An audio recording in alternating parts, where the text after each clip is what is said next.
gates prepared yet. You need to try and pick off the units as look at the shields on the mark. Oh my god, the drone's gonna take this.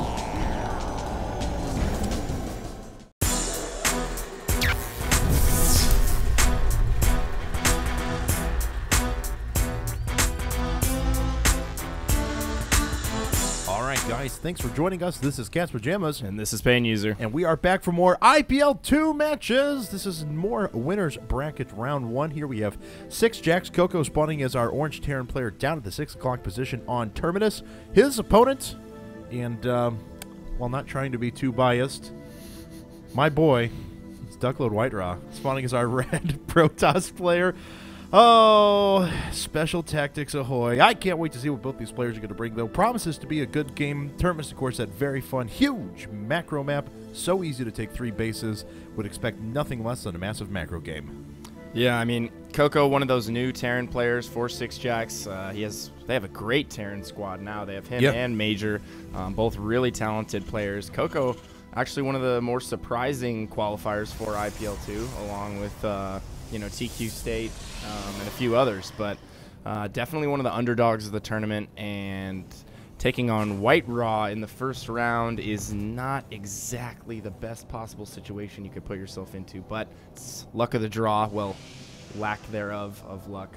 But that's just the breaks for him, so he does have to play WhiteRa going into the round of 1, and we will see how he does. The map obviously is Terminus, and like you said, I think we will see a macro game out of these two players, especially in TVP. This map just really yields to that style of play. Yep, absolutely. And looked like kind of a snap decision back there to go ahead and put down gas. He had actually saved up a lot of resources and queued up another SCV and decided to put that gas down really late on 13. Let's see, though, Zelnaga Tower being taken by the SCV. Both players not really going to find each other for a while. They are close positions by air. And WhiteRa is going to have easier access to the pocket that allows him into the base here at the top, but CocoA is going to have easier access to this third right here where he can do some pretty aggressive dropping if he so desires. Right now, WhiteRa has gone after his gateway, cybernetic score coming up as well, and not really. Okay, there we go. There's a second pylon sitting at the top right. Really going to be a question of how quick he gets a second gas, but a one gate expand certainly very, very viable, and what a lot of Protoss players will do on this map. Yeah, definitely. He probably will expand soon after, get a Zealot, and he is building a Zealot right now, so he's going to get a Zealot and a Stalker out. That'll give him the option of doing possibly a little bit of pressure, but he'll also be safe to any kind of super early pressure coming out of CocoA. Any kind of a Marine Marauder or Marine Reaper type push, and we do have a Reaper coming out of CocoA right now. Interestingly enough, Reaper's not the best harass unit on this map. All the entrances to the main base are pretty much consolidated at the front. There's 2 or 3. I guess you can sneak around the back of the natural and get in there to the left of the ramp. Yeah, so there are 3 entry points, but it's really easy to scout out the frontal entrance prior to the natural and see that Reaper coming in and get troops in position to deal with it. He is going to have that Stalker out. So this Reaper mostly going to be for scouting, trying to figure out what WhiteRa is up to, and we do have a second gateway on the way right now and a third. So it looks like we're going to see a 3-gate Expo or perhaps 3-gate pressure into Expo, and I think this is a great build on just about any map. Yep, absolutely.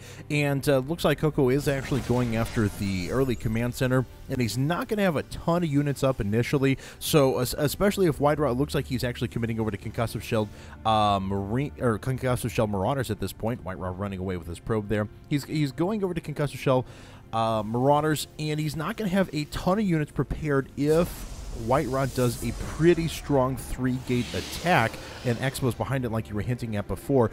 There's not a lot of defensive structures down yet. He hasn't sat this command center over at the natural. Really curious to see what he does. He's actually going up to 4 racks, though, before he goes after any sort of other tech structure. I mean, you essentially have to, especially opening with the Reaper and the quick tech lab on the racks. You just need that production to hold off any kind of aggression, and even a 3-gate aggressive build can kill you if you don't have enough racks production to get those units out ASAP and deal with it. But WhiteRa dropping that Nexus, Hasn't really warped in any units yet. I think he'll probably start to warp in units real soon here, and it looks like he has just started to. Getting a few sentries, going to start building up that sentry energy, and not looking to pressure just yet. He's in a little bit of a defensive mode. He doesn't know exactly what CocoA is up to. Hasn't really gotten any scouting information as far as what build CocoA's using, whether or not he has a command center.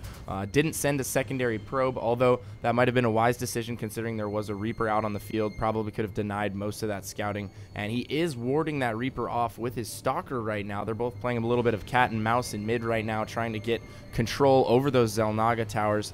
And who will the victor be? It looks like WhiteRa has forced the Reaper out of the midfield. CocoA wants to keep that alive. No, he's going to try and sneak it around mid and get some more scouting information, but he just might lose it here. I'm not sure. It's going to be close. WhiteRa manages to get one more hit, and oh, one more. He only needs one more, and this Reaper is toast.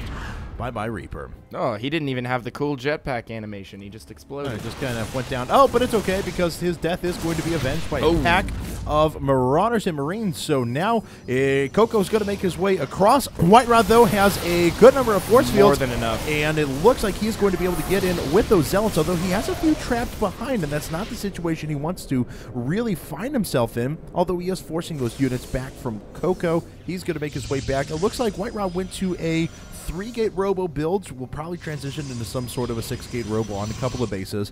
But of course, when we're talking about WhiteRa, that robo isn't necessarily indicative of just Colossi or whatever the case may be. He does have the robo bay coming up, so he will transition to those, but he can use Colossi drops. He's one of the, the few really high-level Protoss players that does aggressive warp prism play and things like that. So, everyone loves watching his creative style, and I'm curious to see what he's going to do. To a degree, I'm going to be a spectator in this. I mean, he's a player that can use the warp prism very well. A lot of Protoss players don't even use it. He'll use it in the mid game, the late game. Sometimes he'll even use it in the early game. And Warp Prism is just such an amazing unit. It essentially just puts your gateways at your opponent's front door. I mean, they're so underused right now in the current state of StarCraft 2. And players like WhiteRa kind of leading the forefront on using them. And there's absolutely no reason not to. So maybe we'll see that coming out of him a little bit later. But that Robo Bay does indicate that he will probably be getting Colossus relatively soon here, and he does have the first Colossus on the way. Probably going to save up and get range pretty soon here. He does have a little bit of a gas surplus, sitting at about 500 right now. There we go. Range is also on the way, so getting quick Colossus, also taking a third behind that. Both players actually taking their thirds. We do have 2 reactors for CocoA, so he's going to be producing a ton of Marines here. Doesn't look like he's going to swap that starport to one of those pre-existing reactors. He's going to go ahead and stay on 2 because he does have another reactor coming on his factory. This is an interesting decision by him. I don't know that the Marines are really going to help him out once the Colossus numbers get beyond 3 or 4. Those Marines are not the unit composition that you want. They're great at this stage in the game, and maybe we'll see CocoA do some kind of a push before too many Colossus get out on the field. And it looks like there were gateways number 4 and 5. A Forge following this up as well. So WhiteRa is going to go after a few upgrades. Oh, actually double Forge. I like the, instead of just the 6-gate single Forge push that a lot of people do, I like the double Forge in lieu of an extra warp gate. It allows you to concentrate on the tech and really getting up a lot of Colossi and increasing their strength as you go along. So we'll see how he's able to manage that force. CocoA, though, does have a large bioforce making his way out to the middle of the map. Like you were mentioned before, this is a huge amount of Marines for this stage of the game. Yeah. And if WhiteRa is able to buffer damage with those Zealots and just allow those Colossi to get off a couple of hits, and I'm like doing the thermal lance motion here behind my microphone for some reason with my hands, not that anyone could see it, but it's going to put him in a really good position. The spread pattern. Yes. And then we do have a drop sneaking over to the third of WhiteRa. Does WhiteRa have any defenses there at the third? He has 1 Stalker waiting for this. That is it. He reacts almost immediately. CocoA not pressuring the front. He did have units there in position to pressure, and he might pick off one of these Colossus here. It looks like he might get it. He might actually get the second as well. No, doesn't get that second Colossus. Not the biggest deal in the world. Picking off that 1 Colossus, while important, wasn't going to allow him to just outright win that battle. He does not have enough units to kill WhiteRa at this point. WhiteRa with a pretty substantial gateway backbone, and I like that about WhiteRa, not just teching up immediately to Colossus and just relying on that as 100% of his army strength. He is mixing in gateway units. He has a nice zealot buffer, and that's really what's important with Colossus. You need that gateway unit buffer, and you need enough sentries for force fields in the proper places and that guardian shield. And if you have ample energy for those, it really just makes the Protoss ball so much more effective, as opposed to those players who just go like, you know, 2 Robo and continue to mass Colossus. And it looks like this drop tried to make its way in again for CocoA, but there are Stalkers here to prevent that. Looks like CocoA is going to lose that completely. Only picked off 1 Stalker in return, so not a great trade for him. WhiteRa also went out to the middle of the map and took control of the Xel'Naga Tower again, picking off a couple of Marines that were sitting there. So WhiteRa actually in a pretty position. He's even dropping down a hidden Expo in the top right-hand corner of the map. He's already got double Robo down. He's going to his 7th gate. He's got tons of upgrades on the way. He has his Twilight Council researching charge lots as well. So WhiteRa really effectively utilizing his tech paths.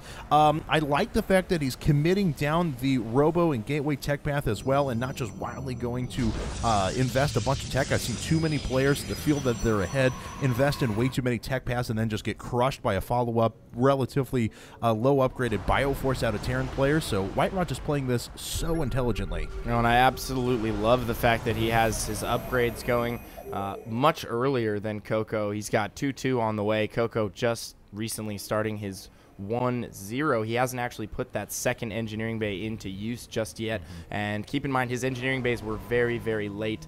One thing he does have going for him is he has the dual starports with reactors on both, so he's going to be able to get a huge Viking cloud, assuming he continues production of the Vikings. And also, I love this hidden 4th from WhiteRa. It's just in such a good position. Ooh, it looks like he's going to try and sneak in here and kill some of these Colossus. I don't know if this is his timing for a push right now. It looks like he's committing a little bit early. He's going to kill a ton of those Zealots, however, in the front, and the Colossus are beginning to go down. 2 of them have already gone down, and it looks like a 3rd might go down. No, CocoA has decided to pull out completely, and I do not think that that was cost effective for CocoA. He lost his entire Viking ball, a ton of Marines and Marauders, but Marines and Marauders are expendable. The Viking ball is not. That's super expensive, and you basically need it to kill all of the Colossus in order to be in a good situation. And now I think WhiteRa is going to be able to push through here and do a ton of damage. Yep, he only took down 3 of those Colossi, and you just said it right there. Looks like 1 Colossus may go down, the other may fall as well, but WhiteRa has already traded effectively with this army.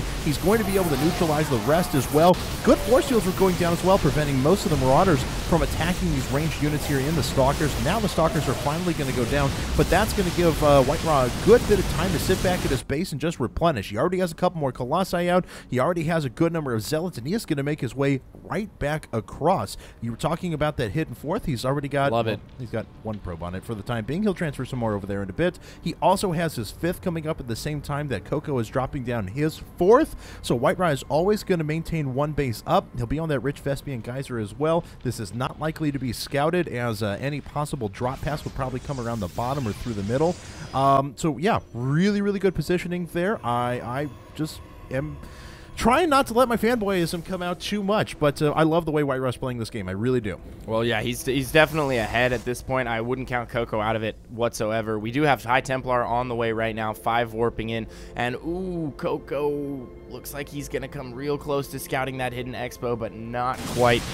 Doesn't send those Marines up to that 3rd expansion for the 3 o'clock position. And now that these High Templars are in play, once we get enough Storm out on the field, combined with those Colossus and the fact that CocoA is going with such a heavy Marine Marauder force at this point in the game, it's looking dicey. Yeah, absolutely. Let's see here. CocoA on 145 supply, WhiteRa on 172. He does have 2 upgrades done, and he is already going to Protoss ground weapons level 3. The armor will follow that in pretty short order as well. CocoA on 2 upgrades at the moment, and he does have +1 on his air. Looks like he is actually dropping in another drop. He's got Marines patrolling everywhere. And, oh, he did actually find the expansion, the hidden expansion. WhiteRa was forced to warp in a Zealot to go ahead and deal with those Marines. So let's see how CocoA reacts to that. Looks like he is bringing up a drop to go ahead and deal with that base. Yeah, that drop is going to be very tough for WhiteRa to deal with, although WhiteRa having enough gateways to certainly clean up a drop of this size. you know, CocoA might be forced to use 2 medevacs worth of units to actually get in there and kill that base. And he has dropped outside the base, but currently not attacking. His units just staying at the natural. There we go. A pre-stim, and all the units are headed in. It looks like they're going to go for this pylon immediately. If they get that pylon, they will be able to take out this base for certain. But there is a pylon in the back that he could use to warp in units. No, he's not going to be able to warp in any units. Getting both pylons, so that base will go down. But WhiteRa using this opportunity to push in. He has a bunch of Colossus and feedbacking one of the Ghosts, killing it immediately. A little bit of a miscontrol on one of those Colossus, and EMP's going down on the entire army, but WhiteRa with the Colossus numbers in the back, just absolutely shredding everything on the ground. Yep, absolutely. The entire ground force for CocoA is disappearing, and it doesn't matter how many Vikings CocoA has left, because they're not going to do any good against these Stalkers. Stalkers blink in, do manage to take out 1 or 2 more, and WhiteRa is going to be able to deny subsequent reinforcements for quite a while, even establishing a 5th base of his over at near the middle top of the base. Looks like he's going to make his way back in, and when you land your Vikings, it's never what you want to do because they're not all that effective fighting ground units. Another EMP does go down. That's going to help CocoA turn this battle in his favor here. WhiteRa does manage to get away. CocoA has actually taken the supply advantage, but WhiteRa moving back in very boldly with a couple of undefended Colossi to take out that refinery. I'm actually very impressed at how well CocoA is playing right now. He's been so far behind going into the mid and late game, and he's managed to bring it back just a little bit with drops here, very briefly taking the supply advantage. WhiteRa does have a very, very powerful ball of units, though, and he has so many gateways right now. He's just going to be able to deal with any kind of drop harassment. He's going to be able to reinforce so quickly. We do have multiple medevacs going out at different points, and CocoA just doing a great job keeping WhiteRa honest, keeping him on his toes, and now dropping directly into this cannon, and some Zealots warping in right on top of the dropship, going to be forced to get out of there. And this goes back to what I was saying earlier. WhiteRa just has so many gateways that all of this drop harass at this point in the game is not nearly as powerful as it was earlier on. Yeah, absolutely. Let's actually take a look and see how many gateways he has. There are 4 across the top. That's 8, 11. So I count 11 gateways right now on double robo with full upgrade. So I mean, that is an extremely powerful force at this stage in the game. He's done a great job of maintaining his resources as well. Although CocoA really has done the same. Looks like he is going to make his way in now. Take a look at the upgrades for both players. 2-2 done for CocoA. He is going after 3-3. Looks like weapons just about to finish. WhiteRa, on the other hand, is already at 3-3, and he has a number of Archons in this mix as well. Of course, Archons receiving that buff of becoming a massive unit, not slowed down by concussive shells, makes for a much more effective tank. And let's see here. It looks like WhiteRa's going to swing himself around the side and just try and engage this force. Makes his way up now. He is going to force the engagement. CocoA trying to pull himself back to the planetary fortress. He's charged lots of getting in and doing some good damage, trying not to move within the range of that planetary fortress. Colossi sitting in the back doing so much damage, but all of these Vikings are great job right there, taking down all of those Colossi. Absolutely. Very impressive. Definitely winning that battle is CocoA, but you know, WhiteRa has so much control on the map right now. He has so many expansions. He's currently working off a 5 base, probably going to take a 6th relatively soon here, so it's going to be very difficult for CocoA to win this game unless he's able to whittle down one of those expansions and even the playing field. CocoA also needs to look to take a 5th here. He is his 4th base is still not saturated, not even close, so he needs to get that saturated and get a 5th base because his income right now is just not what it needs to be to support the kind of production that he has. He's only working off of 50 SCVs and only working off of essentially 1.5 bases right now. His 2nd and 3rd are getting very close to mined out, and we do have WhiteRa taking a 6th base up in the 11 o'clock position. It is going to get scouted by CocoA, but I don't think there's anything CocoA is going to be able to do to kill that, and I don't know if CocoA wants to be pushing in right now. He has a very small force, and WhiteRa pouncing on top of his army immediately. Those Zealots getting into melee range and just taking out all of the Marines and the Marauders. Looks like he's going to lose his Vikings on top of this, and wow, a little bit of a blunder there by CocoA. Yep, absolutely. And, you know, WhiteRa, he was even considering right there just going over to a pure Templar and Archon-based army, or a Zealot Archon-based army with Gateway Unit Backbone and things like that, but now has the luxury with killing so many of those Vikings to go right back into Colossi production as well. So it gives him much more versatility. It looks like CocoA does manage to make his way out here to the 11 o'clock. And WhiteRa comes through with a couple of Zealots and cleans up those Marines, so he is going to establish his 6th base. Right now, CocoA trying to go to his 5th, but as you mentioned before, look, he's still not terribly saturated on his 4th. He's mined out of his main. He's almost mined out of his natural. He's almost mined out of his 3rd as well, so not really doing all that much in the way of mining. His economy is, well, for the moment, it looks like he has a bunch of mules called down in, oh, well, that's because WhiteRa's transferring some probes for the moment. But, yeah, so WhiteRa's economy actually does look better, despite what that stat just said there a second ago. CocoA trying to get another large army, but each round of reinforcements that's coming in is not matching WhiteRa's army. WhiteRa just reinforcing a little bit better each time.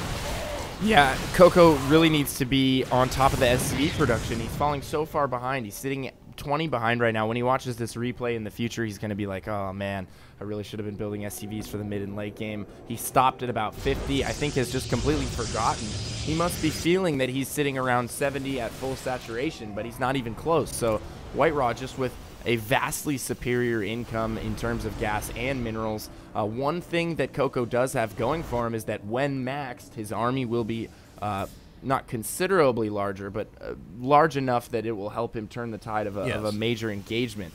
So that is one small advantage to having less harvesters, and he does also have a lot of mules, so he can maybe afford to be a little bit farther behind on the harvester count. You can equalize that a bit with your mules. Has 5 mules down right now, but only 49 SCVs. I mean, at this point in the game, we're at the 28-minute mark. You definitely don't want to be sitting that low. Yep, absolutely, and he doesn't have a ton of ghosts in this composition as well. Just one ghost that I see. Let's actually take a look. Okay, here he's reinforcing with a couple more, so they're making their way up. There are 3 on the field, but that's still not really enough to deal with the shields of all of these units here of the Protoss army. WhiteRa reinforcing once again. How many Colossi does he have up?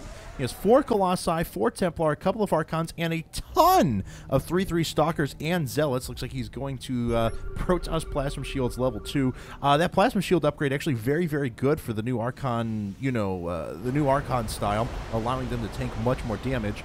But it looks like CocoA is going to have to, or not going to have to, but he is maxed. It looks like he wants to force some sort of a straight line engagement. Cloaks all of his ghosts, runs his units up to the front. We go. So the EMPs are going to make their way down. He reveals the force, though. So WhiteRa does manage to make his way in. Feedbacks and storms going down all over the place. Many of the medevacs were just obliterated right away by those feedbacks. Looks like a couple of Colossi going down, but WhiteRa is punishing this army and forcing CocoA away. Oh, man, accidentally firing at one of the Stalkers with the Cloaked Ghost triggered WhiteRa to immediately pounce, and WhiteRa able to get those storms off before any kind of EMPs hit the Templar, and now WhiteRa is just on a tear, just heading straight for the 5th, and he looks like he might be able, no, he's not going to be able to clean this up.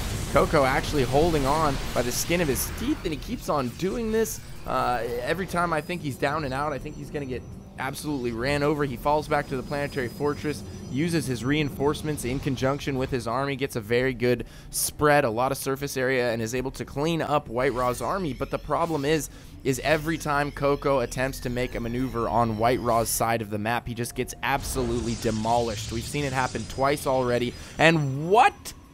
CocoA GG's. Wow.